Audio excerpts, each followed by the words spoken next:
Hey everyone, welcome to Midnight Mystic Stories. I noticed a lot of you who are watching and enjoying the content aren't subscribed yet. If you love spine-chilling stories, creepy encounters, and unexplained mysteries, make sure to subscribe and turn on the notification bell.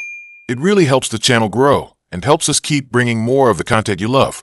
And be sure to comment below where you are tuning in from. Thank you and enjoy the video. Okay, here goes. Wish me luck. It started with a freaking goldfish. I know, right? How many dating horror stories begin with a freaking goldfish? Probably zero. But trust me, this is how it went down. I was at Petco, totally stressed about my bio midterm, trying to decide between a betta and a couple of those neon tetras, when I heard this guy behind me say, "Dude, a goldfish is a commitment. Are you sure you're ready for that kind of responsibility?" I turned around, and there he was. Tallish, brown hair that looked like he hadn't bothered combing it, wearing a band tee I vaguely recognized, and holding, you guessed it, a goldfish in a plastic bag. The goldfish was just swimming around, oblivious to the life-altering decision that was about to be made on its behalf. I laughed. Well, they do live a surprisingly long time. My grandma had one that lasted like 10 years. He grinned, and his eyes crinkled at the corners. "See, told you. I'm Liam, by the way. And this is Gary." He gestured to the goldfish. We talked for like 20 minutes, mostly about Gary, the existential dread of pet ownership, and my impending doom via the bio midterm.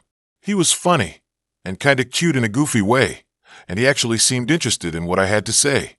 Before I left, he asked for my number, which I gave him because, hey, a little distraction was exactly what I needed.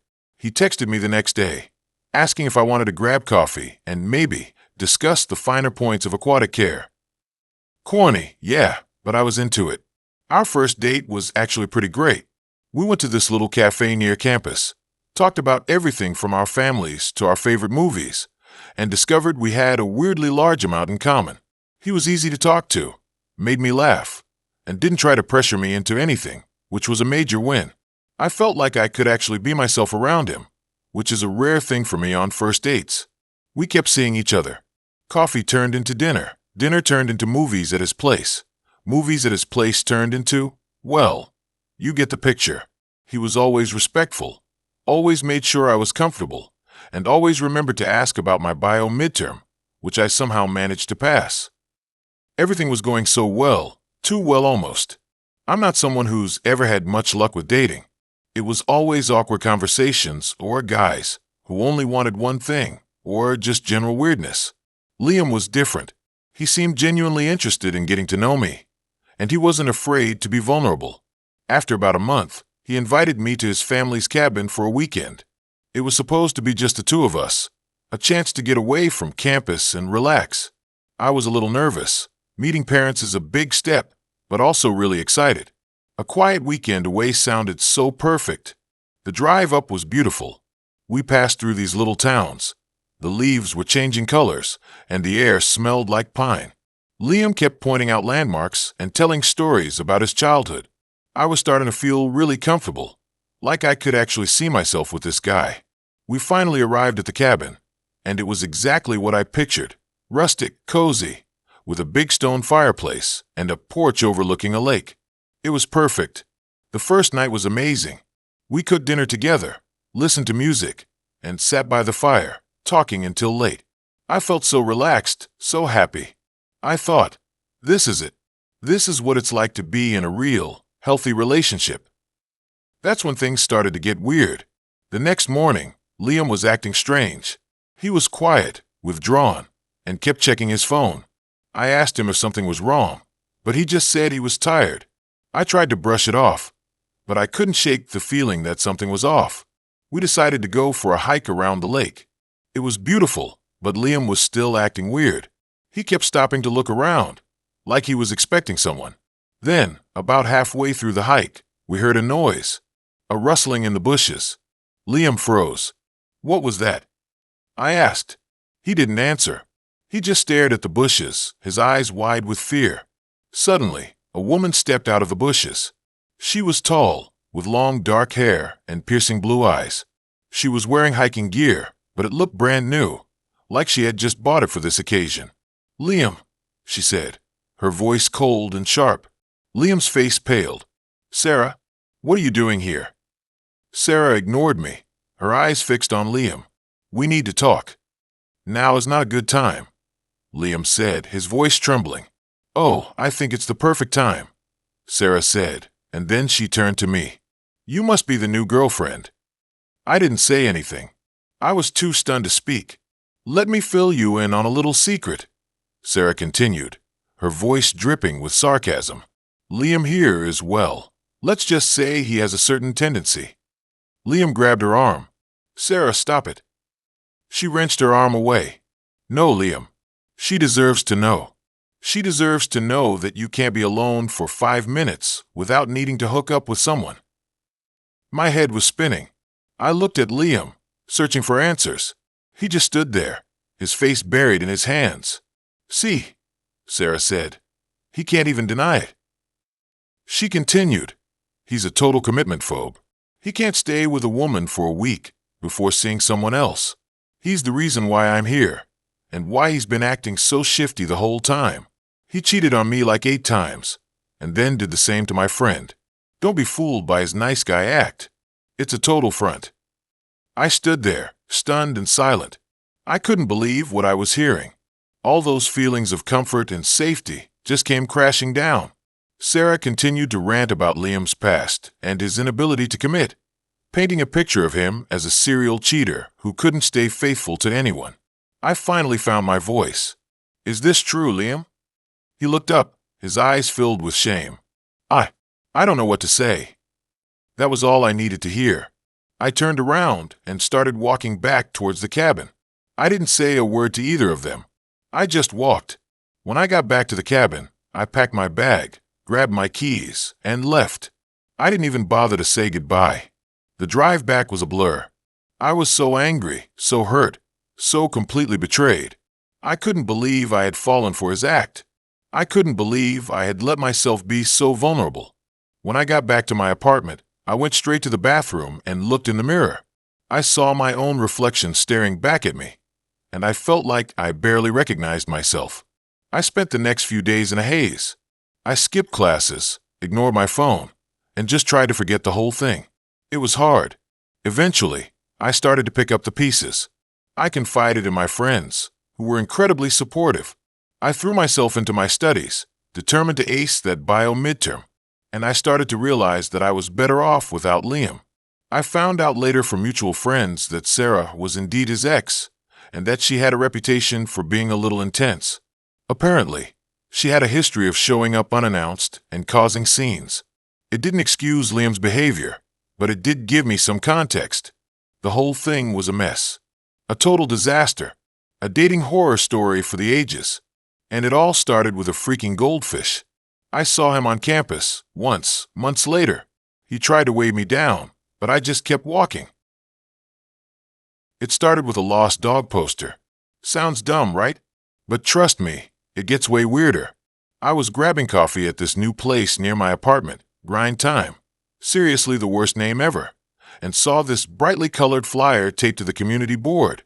Lost dog Sparky. Sweet, loves belly rubs, answers to Sparky da. Reward. And then a picture of this fluffy, goofy-looking mutt. I'm a sucker for dogs, so I took a picture of the number, thinking I'd keep an eye out. Later that day, I'm scrolling through Bumble, half-heartedly swiping left on every gym selfie and wanderlust cliché when I see him. Cute guy, messy brown hair, kind eyes. Holding, you guessed it, Sparky. The caption read, "Reunited with my best bud. So happy to have Sparky back." I almost didn't swipe right, thinking it was too good to be true, but I did, and we matched. His name was Liam. We chatted for a few days, mostly about Sparky, who, apparently, had a penchant for escaping to chase squirrels, and our shared love of bad reality TV. He seemed normal, funny even. We decided to meet for dinner at this Italian place downtown. Nothing fancy, just pizza and beer. The dinner itself was fine. He was just as cute in person, and we had easy conversation. We talked about our jobs. I work in marketing. He's a software developer. Our families, our favorite movies. He even made me laugh with his story about accidentally setting his kitchen on fire trying to make toast. Red flag? Maybe. Endearing? At the time, definitely. After dinner, he walked me back to my apartment. We stood outside for a bit, awkward small talk happening, until he leaned in and kissed me. It was okay. Nothing earth-shattering, but not bad. He asked if he could see me again, and I said yes. That's where things started to get off. Our second date was at his place. He lived in this old Victorian house on the outskirts of the city. It was charming, in a creepy, Addams Family kind of way. The inside was even weirder. He had taxidermied animals everywhere. Not like a cute little squirrel or a deer head. No, this was a full-on menagerie. A badger, a couple of birds, even a freaking raccoon wearing a tiny hat. He explained that his grandfather was a taxidermist and left him the collection. I tried to be polite, but it was honestly unsettling. We watched a movie, some obscure horror flick I'd never heard of, and ordered takeout. He kept staring at me during the movie, not in a romantic way, but in this intense, analytical way that made me really uncomfortable. And he kept touching me. Little things, like brushing my hair behind my ear or putting his hand on my knee. I'm not usually squeamish, but something about his touch felt wrong. I made an excuse about having to get up early the next day and left. He walked me to my car, and the whole time he was talking about how much he enjoyed the evening and how he couldn't wait to see me again. I just nodded and got in my car as fast as possible. I thought about ghosting him. Seriously. But I'm not that kind of person. I decided to be upfront and tell him I wasn't feeling a connection. I texted him the next day, something along the lines of, "Hey Liam, I had a nice time, but I don't think we're a match. Best of luck." He didn't respond. I figured that was that. I was wrong. A few days later, I started getting these weird gifts delivered to my apartment. Nothing expensive, just odd. A single red rose. A box of chocolates with one piece missing. A porcelain doll with a cracked face. Each gift came with a small, handwritten note. The first one said, "I understand." The second, "You'll change your mind." The third, "I know what you like." I was freaked out. I didn't know how he got my address, but I immediately blocked his number and reported the incidents to the police. They took my statement, but said there wasn't much they could do unless he threatened me directly. The gift stopped for a week. I started to relax, thinking maybe he'd finally gotten the message. Then came the dreams. I started having these incredibly vivid, disturbing dreams. I would be walking through his house, the one with all the taxidermied animals. The animals would be moving, their eyes following me. Liam would be there, standing in the shadows, smiling. He'd say things like, "You belong here," or "We're meant to be together." I know dreams aren't real, but these felt so real. They left me shaken and exhausted. I couldn't sleep without the lights on. One night, I woke up from one of these dreams, my heart pounding. I went to get a glass of water, and that's when I saw it. Taped to my front door was another lost dog poster, exactly like the one I'd seen at Grind Time, except this one had a different picture of Sparky. And underneath the picture, in the same handwriting as the notes, was one word: found. I ripped the poster down and called the police again. This time, they seemed more concerned. They sent a patrol car to my apartment and told me to stay inside and not open the door for anyone. I spent the rest of the night huddled on my couch, terrified. Every creak of the building, every passing car, set my heart racing. I kept thinking about Liam, about his creepy house, about the taxidermied animals, and I kept wondering what he was planning. The next morning, a detective came to my apartment. He told me they'd found Liam. He was at his house, surrounded by stuff. The detective wouldn't tell me exactly what, but he said it was enough to get him a restraining order and a psychiatric evaluation. He assured me I was safe. But I don't feel safe. I moved out of my apartment. I changed my number. I'm seeing a therapist. But I still have those dreams. And every time I see a lost dog poster, I freeze. I can't help but wonder if he's still out there, watching, waiting. And sometimes, when I'm walking down the street, I think I see Sparky. Just a glimpse, a flash of fur out of the corner of my eye. And then I know. Okay, buckle up, because this story is a wild ride. I swear, my dating life is cursed. Not like, oh, I spilled coffee on my shirt cursed. More like, I accidentally summoned a minor demon and he judged my outfit cursed. It all started when my friend Sarah practically strong-armed me into downloading this app called Spark. I'm generally not the dating app type. Swiping left and right felt way too superficial. But Sarah was relentless, claiming it was a new era for me. Fine, I caved. I wasn't expecting much, but then I matched with Liam. His profile was simple. A few pictures of him hiking, playing guitar, and one ridiculously cute one with a golden retriever. His bio was short and sweet.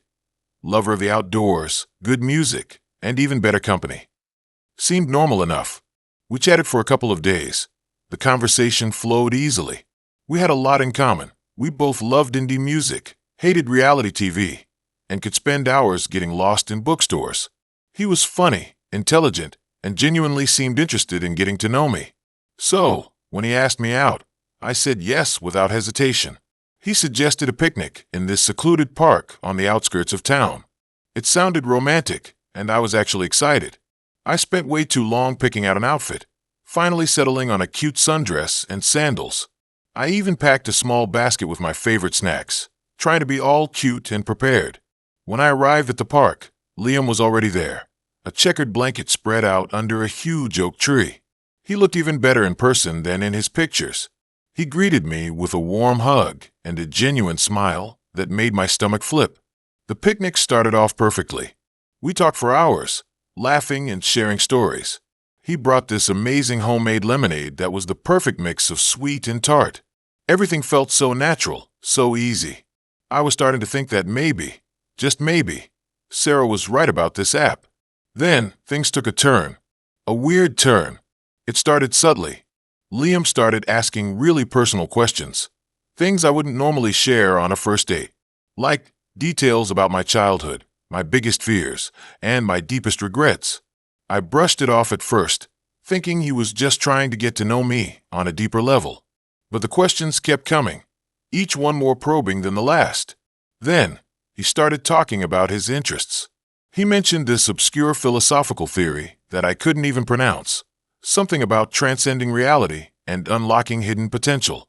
It sounded like something out of a bad sci-fi movie. I nodded politely, trying to steer the conversation back to something more normal. But he wouldn't let it go. He kept rambling on about this theory, his eyes getting wider and more intense with each word. He started pacing around the blanket, gesturing wildly with his hands. It was getting uncomfortable, to say the least. Then he pulled out a small, leather-bound book from his backpack. He opened it to a random page and started reading aloud, his voice taking on this strange, almost hypnotic tone. The words were in some language I didn't recognize, and they sounded wrong, like nails on a chalkboard, but for my soul. I started to feel a cold dread creeping up my spine. This wasn't the cute, guitar-playing hiker I had matched with online. This was something else entirely. I tried to politely interrupt him, to tell him that I wasn't feeling well and needed to go home. But he didn't even seem to hear me. He was completely lost in the book, his eyes glazed over, his body swaying slightly. I decided I had to get out of there. I stood up slowly, backing away from the blanket. He didn't even notice. He just kept reading, his voice growing louder and more frantic. I turned and ran. I ran as fast as I could, my sandals kicking up dirt and leaves. I didn't stop running until I reached my car, my heart pounding in my chest. I fumbled with the keys, my hands shaking so badly I could barely get them in the ignition. Finally, the engine roared to life. I threw the car into reverse and sped out of the park, not daring to look back. When I got home, I locked all the doors and windows. I couldn't shake the feeling that I was being watched. I kept replaying the scene in my head, trying to make sense of what had just happened. The next day, I blocked Liam on the app and deleted it from my phone. I also did some digging online, trying to find out more about that philosophical theory he was obsessed with. What I found was disturbing. It was linked to some fringe cult that believed in summoning otherworldly entities. Yeah, definitely not the good company I was hoping for. I haven't been on a dating app since. I think I'll stick to meeting people the old-fashioned way, like at the grocery store or while walking my dog. At least then I'll have a better chance of spotting the red flags before I end up trapped in a park with a potential cult member. To this day, I still get a weird feeling whenever I see a leather-bound book, and I definitely avoid picnics. Sometimes I wonder what would have happened if I hadn't run. I try not to think about it too much. Next.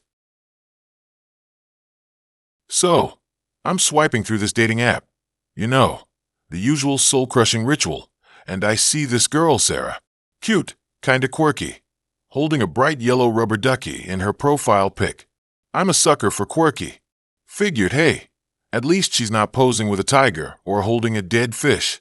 Small victories, right? We match, we chat, and she seems pretty normal. We bond over our shared love for bad reality TV and hatred for overly enthusiastic gym brothers. Things are looking good. We decide to meet up for coffee. Standard first date stuff. The coffee shop was pretty chill.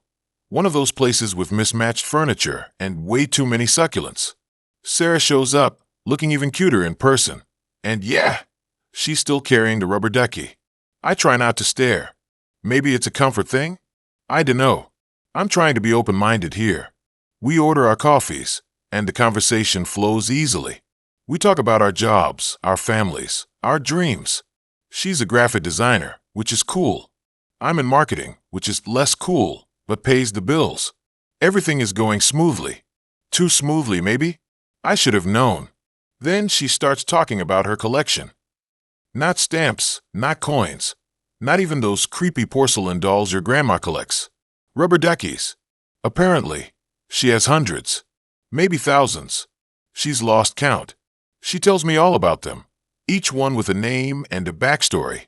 There's Captain Quackers, Sir Ducky McFluffington, and a whole army of others.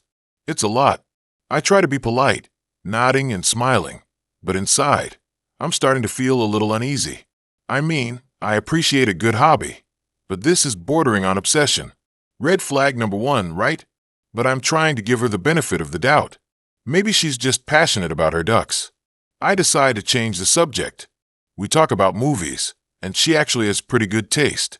We both love old horror movies, which is a definite plus in my book. Then she gets this glint in her eye and says, "You know, I have a whole room dedicated to my duckies. Maybe you'd like to see it sometime." Okay, that's a bit much. A room dedicated to rubber duckies? I'm picturing something out of a horror movie. A dark, damp room filled with rows and rows of staring yellow eyes. I politely decline, saying I'm busy this week, but maybe another time. She seems a little disappointed, but doesn't push it. We finish our coffees, say our goodbyes, and I breathe a sigh of relief as I walk to my car. I thought that was the end of it. Just a weird first date with a rubber ducky enthusiast. I was wrong. So wrong. The next day, I get a text from her. "I had a really great time yesterday. I think we have a lot in common." Okay, that's nice. But then she adds, "I was thinking, maybe you could come over to my place tonight and help me organize my ducky collection?" Help her organize her ducky collection? I'd rather get a root canal. I politely decline again, saying I have plans, which is technically true.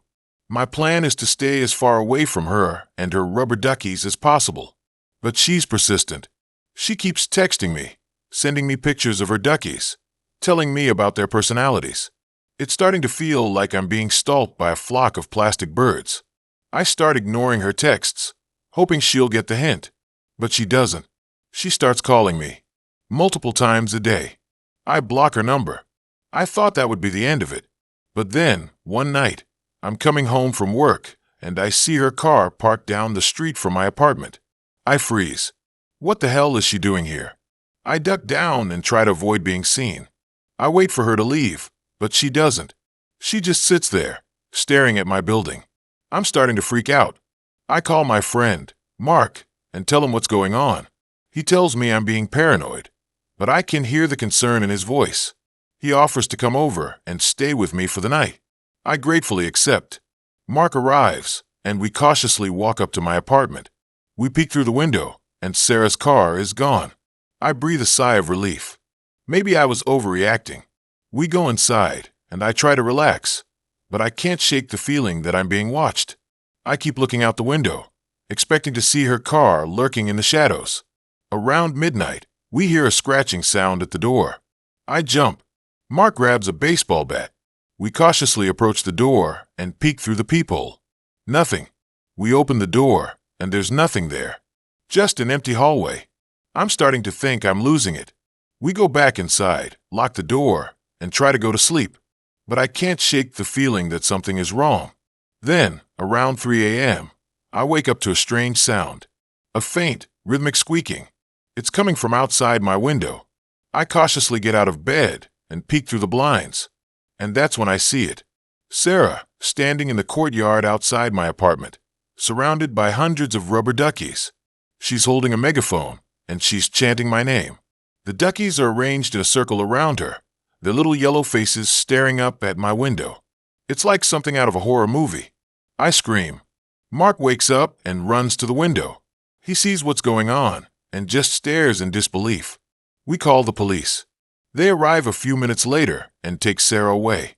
She's still chanting my name, surrounded by her army of rubber duckies. The police tell me she's been diagnosed with some kind of fixation issue. They take her to a mental hospital. I never saw her again, but I still have nightmares about rubber duckies. I can't even take a bath without feeling a sense of dread. And to think, it all started with a freaking rubber ducky. This is a story I still can't believe happened to me. So, there I was, swiping through the dating app, feeling kinda bored and hopeless, you know? Then bam, this profile pops up. Guy named Ethan, ridiculously good-looking, with this whole adventurous photographer vibe going on. I mean, his pictures were literally him hanging off cliffs in Yosemite and stuff. I'm just sitting here, scrolling in my pajamas, eating instant noodles, and this guy looks like he's auditioning for a National Geographic documentary. Naturally, I swiped right, and he matched.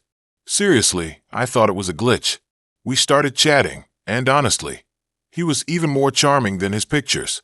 Super witty, interested in everything I had to say, even when I was rambling about my obsession with true crime podcasts. He even knew about this obscure podcast I loved, which was seriously impressive. He was like the perfect mix of rugged and intellectual, which, let's be honest, is basically my kryptonite. After a week or so of texting, he asked me out to a freaking hot air balloon ride. I know, right? Over the Napa Valley. Talk about setting the bar high. I was freaking out, trying to figure out what to wear. I mean, what do you even wear on a hot air balloon ride? I settled on a cute sundress and some comfy sneakers, hoping to strike that balance between effortlessly chic and not going to fall to my death. The day of the date, I was a nervous wreck. I spent, 2 hours doing my hair and makeup, only to decide it looked terrible and start all over again. Finally, I managed to pull myself together and drove out to the meeting spot, which was this huge, grassy field surrounded by vineyards. Ethan was already there, leaning against his Jeep, looking even more amazing in person. He had on this faded denim jacket and a pair of aviator sunglasses, and I swear, he looked like he'd walked straight out of a movie. He gave me this smile that made my stomach flip, and I suddenly forgot all the witty things I'd been planning to say. The balloon ride itself was incredible. The views were breathtaking, the air was crisp and clean, and Ethan was the perfect gentleman. He pointed out all the different landmarks, told me stories about the area, and even managed to make me laugh when I got a little scared as we went higher. We sipped champagne and watched the sun set over the rolling hills, and for a moment, it felt like I was living in a dream. But that's when things started to get weird. As the sun dipped below the horizon, Ethan's mood seemed to shift. He became quieter, more distant. He stopped making eye contact and started staring out at the darkening landscape with a strange intensity. Then, out of nowhere, he started talking about the end of the world. I know, right? Totally out of left field. He started rambling about climate change, political corruption, and the inevitable collapse of society. He wasn't just making casual conversation. He was spouting conspiracy theories and doomsday predictions with this unsettling conviction. I tried to lighten the mood, making jokes and changing the subject, but he just kept going, his voice getting louder and more agitated. He started talking about needing to prepare for the coming apocalypse and how he had been chosen to lead the way. At this point, I was seriously creeped out. I mean, I'm all for a little existential pondering, but this was on another level. I started to wonder if maybe I had accidentally stumbled into some kind of cult recruitment seminar. The worst part was, we were still in a freaking hot air balloon. I couldn't just jump out and run away, obviously. I was stuck there, listening to this guy rant about the end of times, 30 feet in the air, with no escape in sight. The balloon finally started its descent, and I swear, I've never been so relieved to feel solid ground beneath my feet. As soon as we landed, I made up some excuse about having a family emergency and practically sprinted back to my car. He tried to stop me, grabbing my arm and saying he needed to show me something back at his place. I yanked my arm away and told him I really had to go, then practically peeled out of the parking lot. I drove home in a daze, trying to process what had just happened. I mean, one minute I was having the most romantic date of my life, and the next I was being lectured about the apocalypse by a crazed survivalist. I blocked his number, deleted his profile, and spent the next few days hiding under my covers, questioning all my life choices. But the weirdest part? A few weeks later, I saw him on the local news.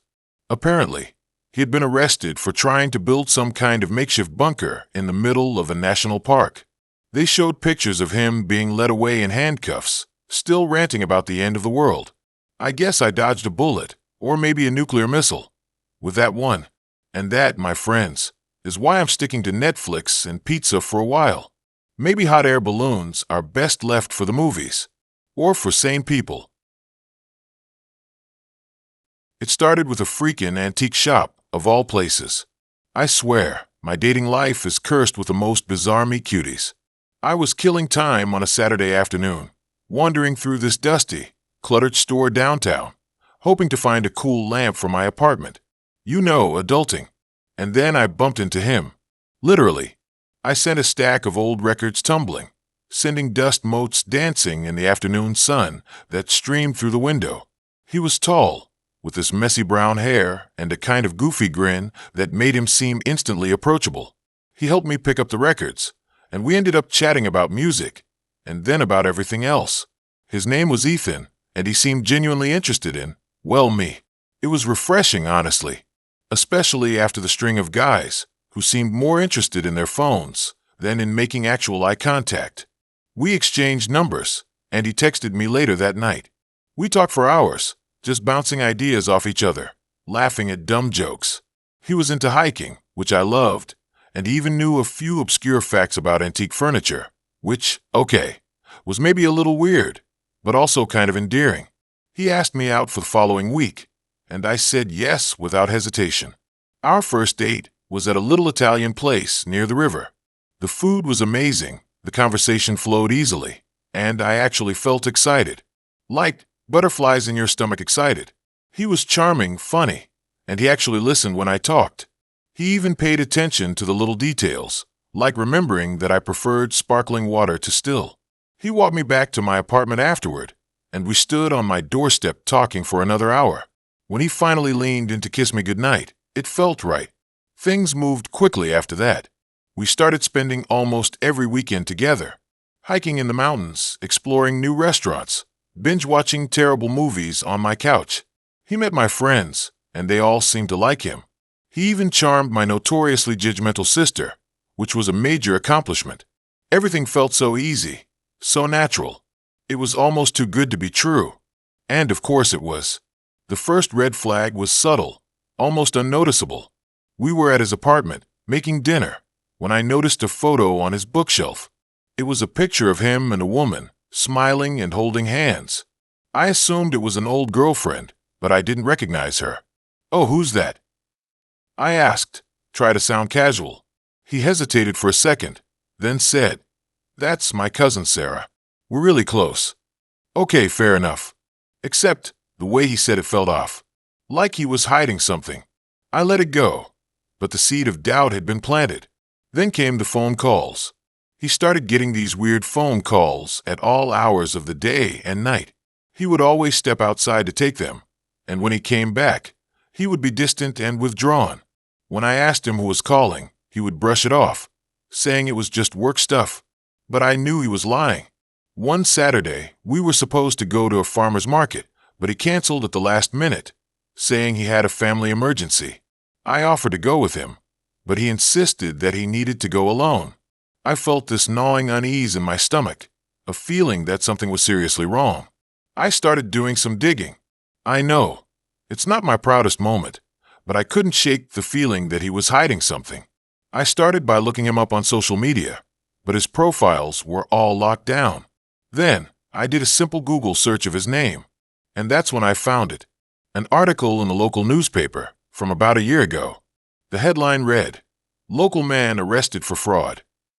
Underneath the headline was a photo of Ethan, or rather, a photo of a man who looked exactly like Ethan, but whose name was actually Daniel Miller.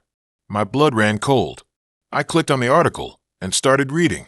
It turned out that Daniel Miller had been running a scam, posing as a financial advisor and stealing money from elderly people. He had been arrested, but apparently, he had gotten out on bail. I felt sick to my stomach. I had been dating a con artist, a criminal. Everything he had told me was a lie. His name, his job, his entire life. I confronted him that night. He came over to my apartment, like nothing was wrong. I showed him the article and watched as the color drained from his face. He tried to deny it at first, but when he saw that I wasn't buying it, he finally broke down. He admitted everything. His real name was Daniel. He had been running the scam. He had changed his name and moved to a new town to start over. He claimed he had changed, that he was a different person now. He swore that he loved me, that he would never hurt me. But I didn't believe him. How could I? He had lied to me about everything. He had built our entire relationship on a foundation of deceit. I told him to get out. I never wanted to see him again. He begged me to give him another chance, but I stood my ground. I was done. After he left, I sat on my couch and cried.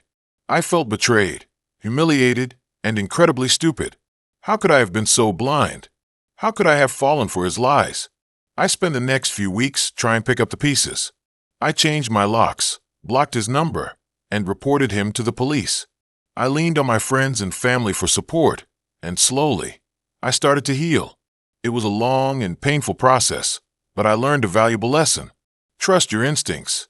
If something feels too good to be true, it probably is. And never, ever, date a guy you meet in an antique shop. Just kidding. Sort of. The whole thing left me jaded for a while, I won't lie. I was hesitant to trust anyone new, always looking for the catch, the hidden agenda. It messed with my head for sure. But eventually, I realized that I couldn't let one bad egg ruin my chances of finding someone real. I started dating again, cautiously optimistic, a little wiser, and a lot more skeptical. And you know what? It got better. Way better. It started with a spilled latte and ended with me questioning my entire existence. Seriously, who knew a caffeine addiction could lead to such existential dread? So, picture this. I'm rushing to a job interview, latte in hand, running ridiculously late because my cat decided my hair was the perfect sleeping spot this morning. I'm practically sprinting, dodging tourists like they're rogue shopping carts when BM. I collide with someone, sending my latte flying in a glorious, brown arc. Most of it landed on him. He was cute. Like really cute. All rumpled hair and apologetic eyes.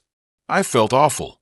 I stammered out a million apologies, offering to pay for his dry cleaning, buy him a new shirt, whatever.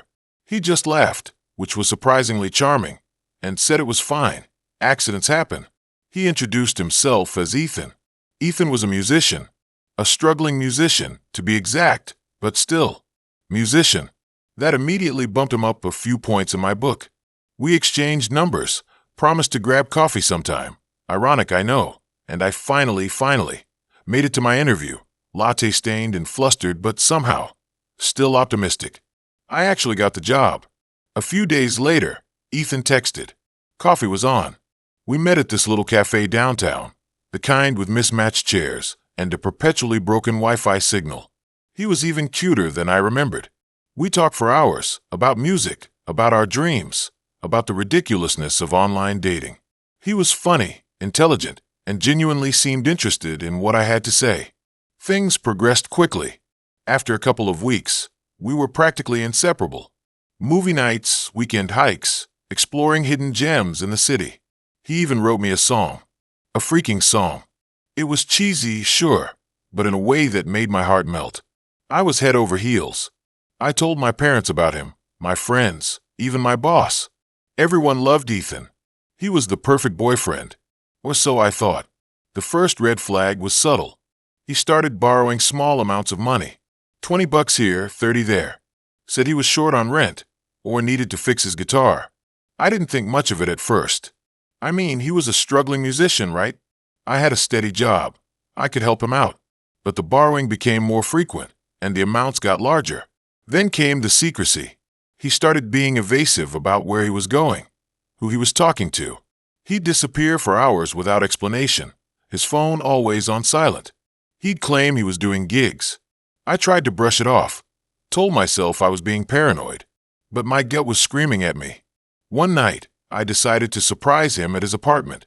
He lived in this rundown building on the outskirts of town, the kind of place where the hallways smelled perpetually of stale cigarettes and desperation. I climbed the creaky stairs to his floor, my heart pounding with a mix of excitement and anxiety. I knocked on his door. No answer. I knocked again louder. Still nothing. I tried the doorknob. It was unlocked. Hesitantly, I pushed the door open. The apartment was dark, lit only by the faint glow of the streetlights outside. The air was thick with the smell of incense and something else, something I couldn't quite place. "Ethan," I called out, my voice trembling. Silence. I stepped inside, flipping on the light switch. The apartment was a mess. Clothes were strewn everywhere. Empty takeout containers littered the floor. In the corner, I saw his guitar, leaning against a stack of amps. And then I saw her. She was sitting on the couch, wrapped in a blanket, staring blankly at the television. She looked dazed, almost catatonic. "Who are you?" I asked, my voice barely a whisper. She didn't answer. I walked over to her, crouching down to her level. "Are you okay?" She blinked, as if just realizing I was there. "Ethan," she mumbled. My blood ran cold. "He'll be back soon," she said, her voice flat. "He always comes back." I backed away from her, my mind racing. Who was this woman? What was she doing in Ethan's apartment? And why did she seem to think she belonged here? Suddenly, I heard the sound of keys jingling at the door. My heart leaped into my throat. Ethan walked in, his eyes widening in surprise when he saw me. "What are you doing here?" he asked, his voice sharp. "Who is she, Ethan?" I demanded, pointing at the woman on the couch. He hesitated for a moment, then sighed. This is my sister, Sarah." His sister? I'd never heard him mention a sister. She's going through a tough time," he explained, avoiding my gaze. "She's staying with me for a while." I didn't believe him. There was something in his eyes, something guarded, something dishonest. "I don't believe you," I said, my voice shaking. "What's really going on here?" He ran a hand through his hair, looking agitated. "It's complicated," he said. "You wouldn't understand." "Try me," I challenged. He took a deep breath. "Sarah, she has some mental health issues. She's been struggling for a long time. I'm just trying to help her." I looked at Sarah, who was still staring blankly at the television. She seemed lost, broken. I felt a pang of sympathy for her. But I still didn't trust Ethan. "Why didn't you tell me about her?" I asked. "I was afraid," he admitted. "I didn't want you to judge her. Or me." I stared at him, my mind reeling. Was he telling the truth? Was I being too harsh? Then, my eyes landed on something on the coffee table. A small glass pipe. My stomach dropped. I knew what that was. "Is she using?" I asked, my voice barely a whisper. Ethan didn't answer. I looked back at Sarah. Her eyes glazed over, her movements slow and deliberate. It all made sense now. The secrecy, the disappearing acts, the borrowed money. He wasn't helping her. He was enabling her. "I can't do this," I said, backing away from him. "I can't be with someone who's lying to me, who's hurting someone like this." "Please, don't go," he pleaded, reaching for me. "I need you." I pulled away from him. "No, Ethan. You need help. And so does Sarah." I turned and walked out of the apartment, leaving him standing there, alone in the darkness. I walked all the way home, tears streaming down my face. I felt betrayed, heartbroken, and utterly foolish. I had fallen for a lie, a carefully constructed facade. I had ignored the red flags, blinded by my own desire to believe in the perfect romance. The next day, I called my friend Liam. I told him everything. He came over immediately, armed with ice cream and bad jokes. He listened patiently, offering words of comfort and support. "You dodged a bullet," he said, wrapping his arm around me. "He wasn't worth your time." I knew he was right, but it still hurt. It took me a long time to get over Ethan. I questioned my judgment, my ability to trust. I swore off dating for a while, focusing on myself and my career. Eventually, I started to heal. I realized that I wasn't to blame for Ethan's lies. He was the one who was broken, not me. I learned a valuable lesson from that whole mess. Trust your gut. If something feels off, it probably is. And don't be afraid to walk away, even if it hurts. I'm not sure what happened to him, and honestly, I don't care. Okay, so you want to hear about the time I almost lost my mind on a date? Buckle up, because this is a roller coaster. I swear, if I hadn't needed a +1 for my cousin's wedding, I would have stayed home and binged Netflix. It all started with a swipe. Classic, right? His profile wasn't anything special, just your average dude holding a fish. Why is that a thing? And a picture of him hiking. But his bio was funny. Something about only liking pineapple on pizza, ironically, which I appreciated. We matched, we chatted, and he seemed normal. His name was Greg. We talked for like a week, mostly just joking around. He worked as an accountant, which wasn't exactly thrilling. But hey, someone's got to do the taxes. He said he liked kayaking and going to concerts. Seemed pretty harmless. So, when I mentioned I needed a date for my cousin Sarah's wedding and he offered, I figured, why not? Worst case scenario, he's barring, and I just spend the night catching up with my family. Best case, I have a decent date and avoid the awkward single-at-a-wedding questions from my Aunt Carol. We decided to meet up for coffee a few days before the wedding just to make sure we weren't complete strangers. The coffee date was fine. Greg was a little quieter in person than he was online, but he was polite and asked me questions about myself. He laughed at my jokes, even the bad ones, and he didn't have any weird quirks that I could detect. He looked exactly like his pictures, maybe even a little better in person. All in all, I left feeling cautiously optimistic. This could work, I thought. He's not a serial killer, and he's willing to wear a suit and pretend to enjoy my family's weird traditions for a night. The day of the wedding arrived, and I was actually kind of excited. I spent hours getting ready, meticulously applying makeup and choosing the perfect dress. I wanted to make a good impression, not just for Greg, but for my family too. I didn't want them thinking I was incapable of finding a decent guy. Greg picked me up at my apartment right on time. He looked really good in his suit, all clean-cut and handsome. He even brought me a small bouquet of flowers, which was a nice touch. "You look beautiful," he said, and I actually blushed. Maybe this was going to be better than I expected. The drive to the venue, a fancy winery about an hour outside of the city, was pleasant. We chatted about our jobs, our families, and our hobbies. Everything seemed normal. Then we arrived. The wedding was exactly as you'd expect. Overpriced champagne, overly enthusiastic relatives, and enough floral arrangements to make you sneeze for days. Greg was a trooper, though. He mingled politely, made small talk with my aunts and uncles, and even managed to crack a smile when my cousin's weird uncle started telling inappropriate jokes. During dinner, things started to get strange.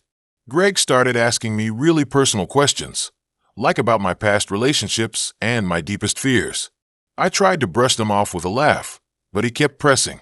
It was like he was trying to dissect me, layer by layer. Then, he started talking about himself. At first, it was normal stuff. His childhood, his dreams, his aspirations. But then, it took a dark turn. He started talking about his ex-girlfriend, Sarah, the same name as my cousin, who was getting married. He said she was the love of his life, but that she had betrayed him. He didn't go into details, but the way he said it sent chills down my spine. He kept talking about Sarah, obsessively, throughout the entire night. Every conversation somehow led back to her. He would stare off into space, lost in his memories, and then suddenly snap back to reality with a creepy smile. I tried to change the subject, but it was no use. He was completely fixated. The worst part was, he kept comparing me to her. He would say things like, "You remind me of Sarah," or "Sarah used to do that too." It was like I wasn't even myself anymore. I was just a stand-in for his ex-girlfriend, a ghost from his past. I started to feel really uncomfortable. I wanted to leave, but I didn't want to cause a scene at my cousin's wedding. I was trapped. Later, on the dance floor, the DJ played a slow song. Greg pulled me close, and I stiffened. He whispered in my ear, "You know, Sarah loved this song." I wanted to scream. I tried to pull away, but he held me tighter. He started swaying back and forth, his eyes closed, lost in his own world. I could feel his breath on my neck, and it made me want to gag. Finally, I couldn't take it anymore. I shoved him away and said, "I need some air."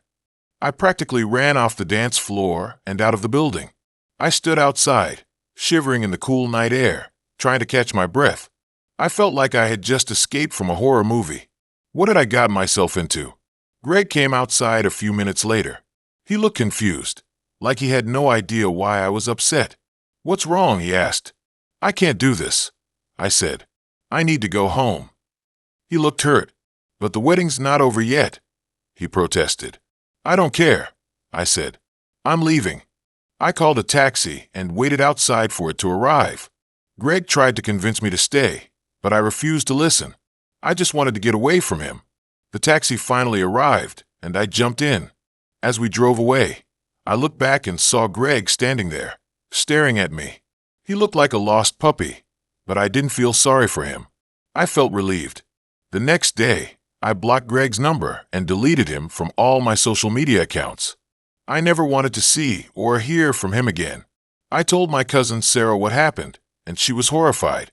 She said she couldn't believe I had gone through that. She apologized for putting me in that situation, even though it wasn't her fault. Looking back on it, I still get a little creeped out thinking about that night. I mean, who brings a date to a wedding and then spends the entire night talking about their ex? It's just weird. I learned a valuable lesson from that date. Trust your instincts. If something feels off, it probably is.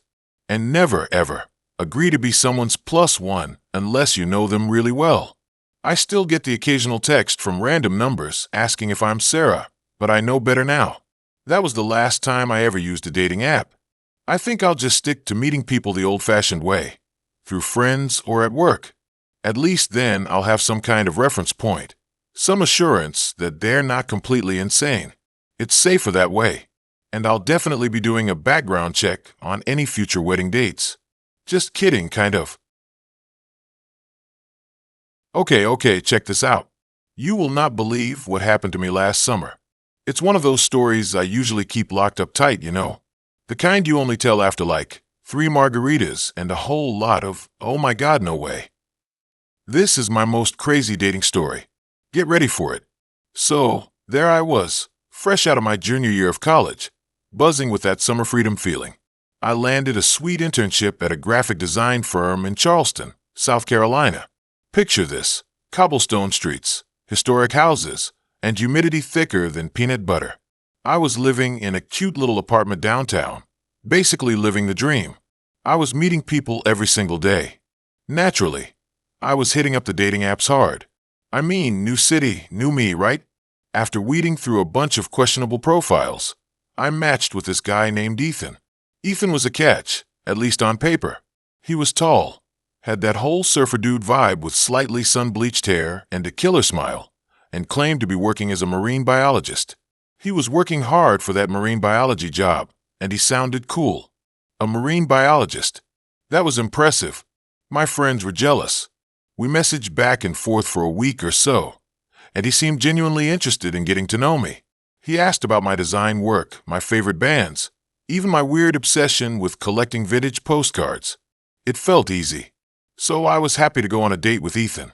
Our first date was at this adorable rooftop bar overlooking the harbor. The sunset was painting the sky in these insane shades of orange and pink, and the whole scene was ridiculously romantic. Ethan was even more charming in person. He told me all about his work studying dolphins and sea turtles, and I swear, he had this way of looking at me like I was the only person in the world.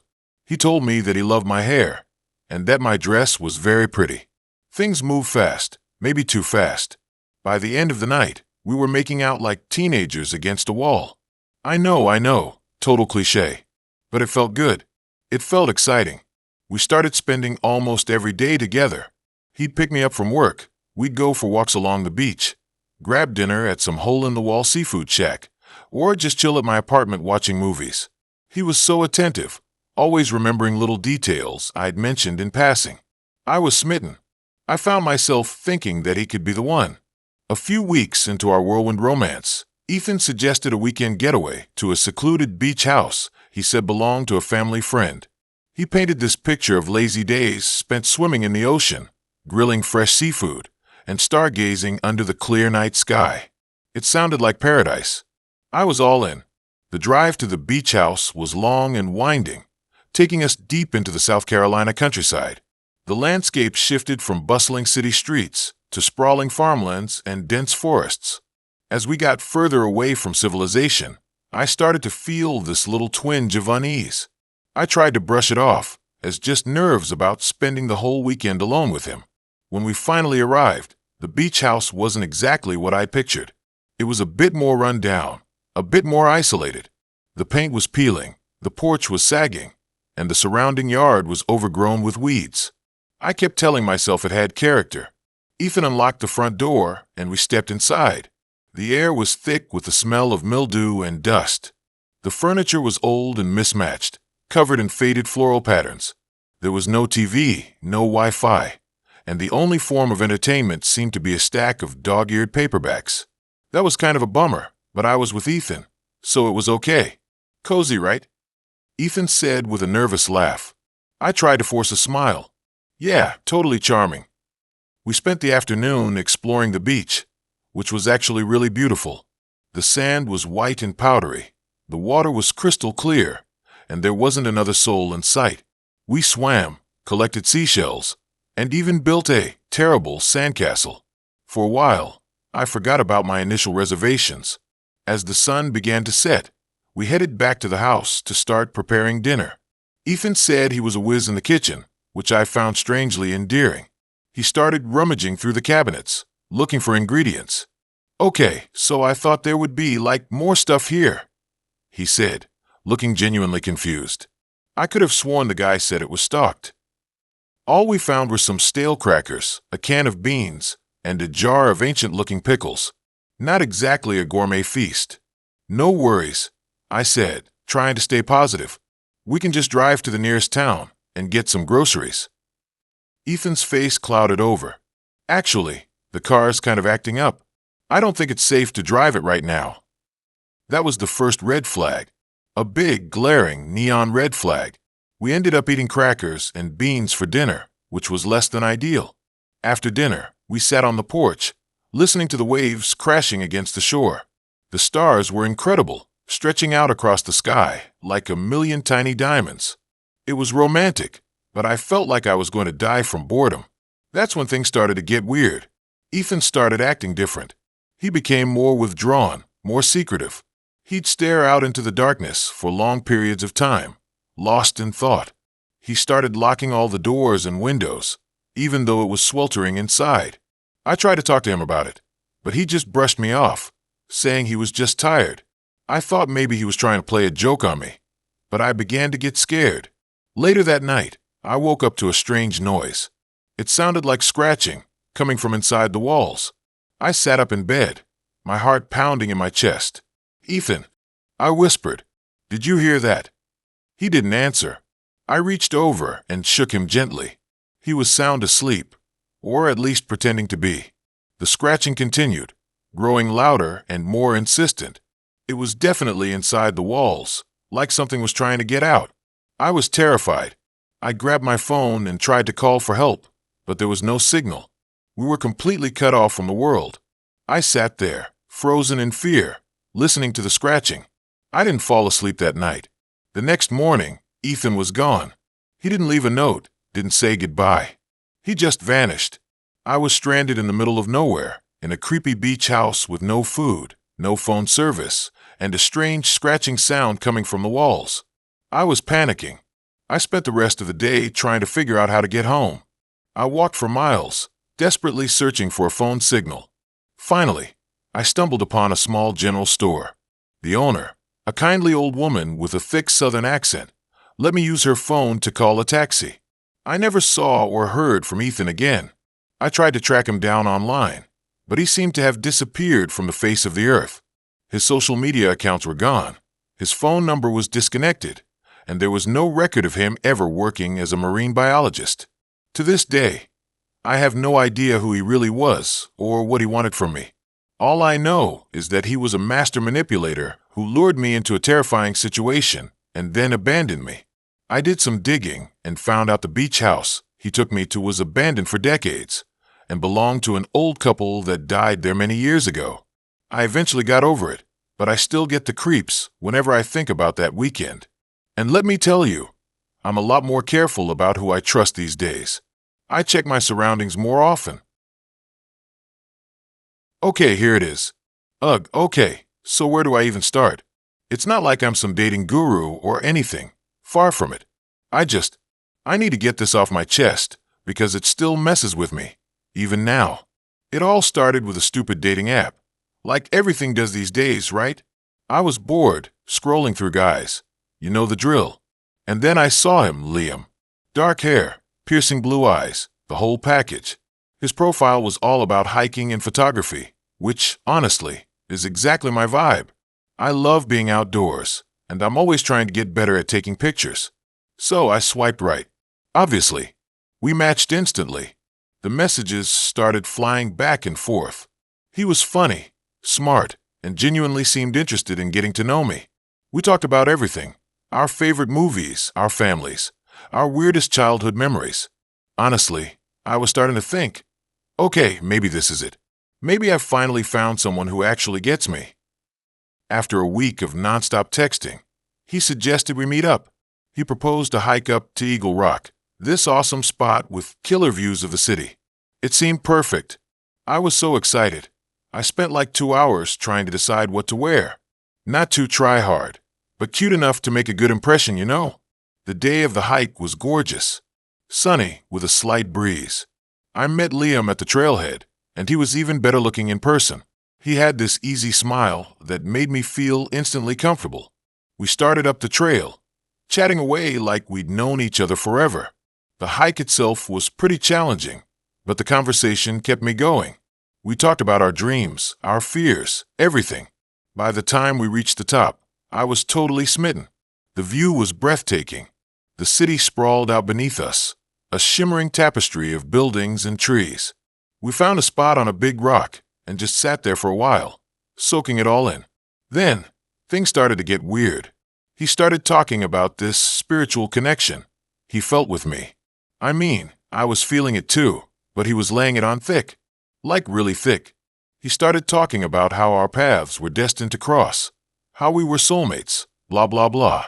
It was a little intense, but I just chalked it up to him being romantic. But then he pulled out this thing.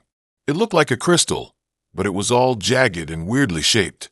He said it was a healing stone, and that he wanted to use it to align our energies. I was starting to get a really bad feeling. He reached out to touch me with the crystal, and I instinctively pulled back. What are you doing? I asked, trying to keep my voice light. He gave me this look, like I was being difficult. I'm just trying to help you open yourself up to the universe, he said, his voice all serious. I took a deep breath. Look, Liam, I said. I appreciate the gesture, but I'm not really into that kind of stuff. He scoffed. You're being closed-minded, he said. You're missing out on a profound spiritual awakening. I stood up. I think I'm going to head back down, I said. He grabbed my arm. Don't you want to be enlightened? He asked, his grip tightening. Okay, now I was officially freaked out. I yanked my arm away from him. Let go of me, I said, my voice shaking. He looked genuinely hurt. I just want to help you, he said. I don't need your help, I said. I just want to go home. I started walking down the trail, as fast as I could without running. I could hear him behind me, muttering something about lost souls and the power of the universe. I didn't stop until I reached the bottom of the trail. I practically ran to my car, fumbled with the keys, and peeled out of the parking lot. I didn't breathe easy until I was safely back in my apartment. I blocked Liam's number and deleted him from all my social media. I tried to forget the whole thing, but it kept replaying in my head. The creepy crystal, the intense eyes, the feeling that I had almost stumbled into something really messed up. A few weeks later, I was grabbing coffee at this place near my work, and I saw him. He was sitting at a table outside with another girl. He was holding her hand and talking about spiritual connections. He even had the crystal out on the table. I almost choked on my latte. I wanted to run over there and warn her, but I didn't. I just turned around and walked out. I still think about that girl sometimes. I hope she figured out what was going on before it was too late. And I definitely learned my lesson about dating apps. You really never know who you're going to meet. And sometimes, those charming profiles hide some really weird stuff. I still love hiking, but now I always go with a friend, and I keep my distance from anyone carrying weirdly shaped crystals. Ugh, I feel better just having written all of that down. It was messed up, right? I mean, I'm not crazy, am I? Okay, so you know how everyone has that one date story they tell at parties? The one that makes everyone cringe and laugh at the same time. Yeah, well, buckle up, because mine is a doozy. It starts with a dating app and a profile picture that was probably taken 5 years ago, maybe even more.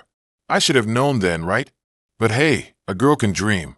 His name was, let's call him Chad, because that's the vibe he was giving off. Picture this. Perfectly coiffed hair, teeth so white they could blind you, and a bio that read something along the lines of living life to the fullest. Gag me with a spoon, right? But he seemed nice enough over text, and I was bored, so I swiped right. We texted for a week or so. The usual getting to know you stuff. He said he was an entrepreneur, whatever that means, and that he was super into fitness. Okay, cool. I like a guy who takes care of himself. He suggested we go for a hike at this place called Eagles Peak. It's supposed to have amazing views. I love hiking, so I was in. The day of the hike, I was actually kind of excited. I put on my favorite leggings, a cute hiking top, and packed a backpack with water and snacks. I even put on a little makeup because, first impressions. He picked me up in this ridiculously shiny sports car. I felt like I was starring in a music video. The drive was interesting. He kept talking about his hustle and how he was going to be a millionaire by 30. I just nodded and smiled, trying not to roll my eyes. When we got to the trailhead, I was relieved to finally get out of the car. The hike started out pretty normal.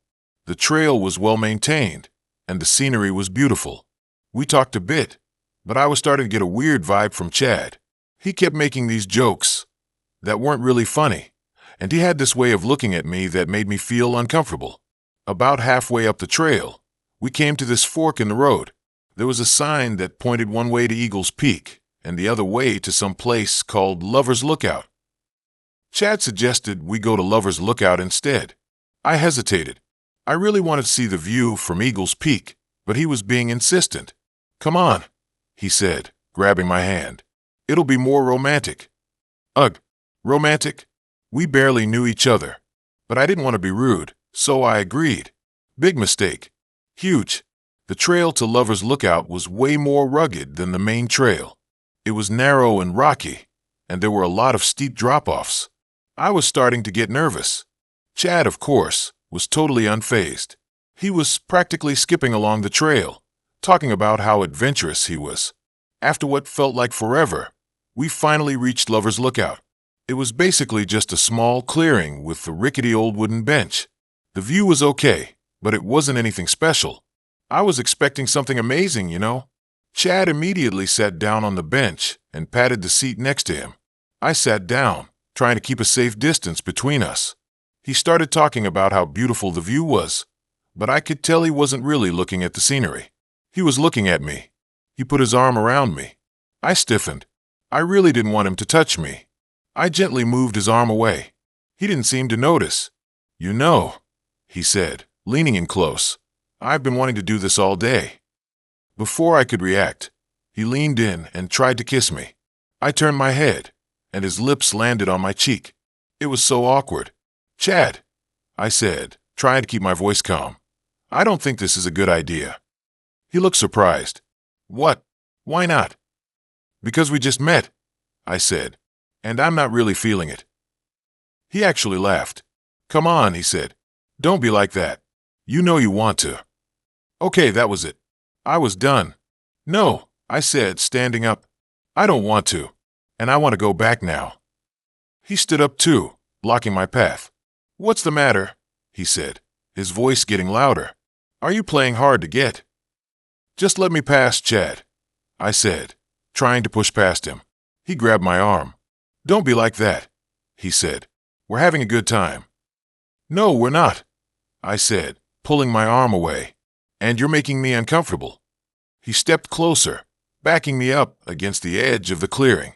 I could feel my heart pounding in my chest. I was starting to get really scared. "Look," I said, my voice shaking. "I just want to go home." He looked at me for a long moment. His eyes narrowed. Then he finally stepped back. "Fine," he said, his voice dripping with sarcasm. "Whatever. You're no fun anyway." He turned and started walking back down the trail. I stood there for a moment, catching my breath, before following him. The hike back was silent and tense. He didn't say a word to me, and I didn't say a word to him. I just kept my distance and tried to focus on putting one foot in front of the other. When we finally got back to the car, I practically jumped inside. He drove me home in silence. When we pulled up to my apartment, I didn't even say goodbye. I just got out of the car and ran inside. I locked the door behind me and leaned against it, taking deep breaths. I was so relieved to be home. I couldn't believe what had just happened. I felt so stupid for going on that date in the first place. I went straight to the bathroom and scrubbed my face. I felt like I needed to wash them off of me. Then, I changed into my pajamas and crawled into bed. I couldn't sleep. I kept replaying the whole date in my head, cringing at every awkward moment. I was so angry at myself for not seeing the red flag sooner. And I was so angry at Chad for being such a creep. The next day, I blocked his number and deleted him from all my social media. I never wanted to see or hear from him again. I learned a valuable lesson from that date. Trust your gut. If something feels off, it probably is. And don't be afraid to say no, even if it's uncomfortable. I haven't been on a dating app since. Maybe I'm just destined to be single forever. But honestly, after that experience, I'm okay with it. I'd rather be alone than with someone like Chad. And Eagles Peak. Yeah, I'm never going there. Ever. Next. It started with a burger. Not just any burger, mind you, but a ridiculously decadent, 3-patty monstrosity dripping with some kind of gourmet truffle aioli that I definitely couldn't afford on my barista salary. He'd insisted. Liam. Ugh. Even the name feels like a punch to the gut now. I'd met him online, of course. Where else are socially awkward people like me supposed to find dates? His profile was normal. That's probably why I swiped right. Normal pictures, normal bio about liking hiking and craft beer, normal job as some kind of coder or something. He seemed safe. That's the word that keeps circling back. Safe. I was so wrong. The burger place was loud, crowded, and smelled overwhelmingly of fried onions. I was already feeling a little overwhelmed, but Liam was charming. In a slightly try-hard way. Maybe, but charming nonetheless. He asked all the right questions, laughed at all my jokes, even the bad ones, and generally made me feel like I was the most interesting person in the world. Which, let's be honest, I'm definitely not. He was good-looking, too. Not conventionally handsome, but he had these intense, dark eyes that seemed to see right through you, and a smile that could melt glaciers. I was smitten. Stupidly, ridiculously smitten. We talked for hours that night. About everything and nothing. About our families, our dreams, our fears. Okay, maybe I did most of the talking. He mostly listened, nodding and making encouraging noises. But hey, I'm a talker. And he seemed genuinely interested. The next few weeks were a whirlwind. Dates to the movies, picnics in the park, late-night drives listening to music. He was always attentive, always thoughtful. He brought me flowers, remembered my favorite coffee order, even helped me fix a leaky faucet in my apartment. He was, for all intents and purposes, perfect. Too perfect, maybe. That little voice in the back of my head kept whispering, but I ignored it. I wanted to believe in the fairy tale. I wanted to believe that I'd finally found someone who actually cared. Then came the weekend trip. He suggested it. A cabin in the woods, a chance to get away from the city and just relax. It sounded idyllic. Romantic, even. I was hesitant at first. It felt like a big step. But he was so persuasive, so insistent, that I eventually caved. The drive up was beautiful. The leaves were changing, the air was crisp and clean, and I was practically giddy with excitement. Liam kept glancing over at me, smiling. "You excited?" he asked. "Beyond excited," I said, leaning over and kissing him on the cheek. The cabin was rustic. Okay, maybe a little too rustic. It was smaller than I expected, and definitely smelled like mildew. But the location was stunning. Nestled deep in the woods, surrounded by towering trees and a babbling brook. It was peaceful, serene. That first night was okay. We made dinner together, drank some wine, and cuddled by the fireplace. He was a little intense. He kept staring at me, his eyes burning with an intensity that made me a little uncomfortable. But I chalked it up to nerves, to the romance of the setting. The next day is when things started to unravel. We went for a hike in the morning. It was a beautiful trail, winding through the forest and up to a scenic overlook. But Liam was different. He was quiet, withdrawn. He walked ahead of me, barely acknowledging my presence. I tried to make conversation, but he just grunted in response. I asked him if something was wrong, and he just shrugged. "I'm fine," he said, his voice flat. We reached the overlook, and the view was breathtaking. But Liam just stood there, staring out at the horizon, his face unreadable. I tried to put my arm around him, but he flinched away. "What's wrong?" I asked again, my voice trembling. He turned to me, his eyes cold and distant. "I need to tell you something," he said. And then he told me about his project, about his research, about how he'd been studying me, observing me, analyzing me for months. He was a psychology student, he explained, and I was his subject. The past few months, all the dates, all the gestures, had been to test a theory. The theory was how the perfect man could manipulate a woman into a certain behavior. That behavior being me falling for him. He had been using me as a pawn in his twisted little game. I was supposed to feel like I won the jackpot. I felt like I was going to be sick. I stared at him, speechless, my mind reeling. This wasn't real. This couldn't be real. This had to be some kind of sick joke. But it wasn't a joke. He went on, explaining his methods, his observations, his conclusions. He talked about me as if I were a lab rat, a specimen under a microscope. I wanted to scream, to hit him, to run away. But I was frozen in place, paralyzed by shock and disbelief. He then said that he would have felt more comfortable continuing his study at his house, and not at the cabin. Finally, I found my voice. You used me." I stammered, tears streaming down my face. He shrugged. "It was for science," he said, his voice devoid of emotion. I slapped him. Hard. He didn't even flinch. He just looked at me, his eyes still cold and distant. I turned and ran. I ran as fast as I could, away from him, away from the cabin, away from the nightmare that my life had become. I didn't stop running until I reached the main road. I flagged down a passing car and begged the driver to take me to the nearest town. I spent the night in a cheap motel, huddled under the covers, shaking with fear and rage. I couldn't stop replaying the events of the day in my mind, each memory a fresh stab of pain. The next morning, I called the police. I told them everything. They took my statement, promised to investigate, but I knew that nothing would ever be the same. The drive back was even more difficult. The whole time I was thinking about how I was going to explain what happened to my family and friends. Liam never contacted me again. I don't know what happened to him. I don't care. What happened to me? I'm traumatized and I have trust issues. I deleted my dating profile, and now I have a phobia of guys who seem too good to be true. The worst part of the whole ordeal is I never got to eat that burger.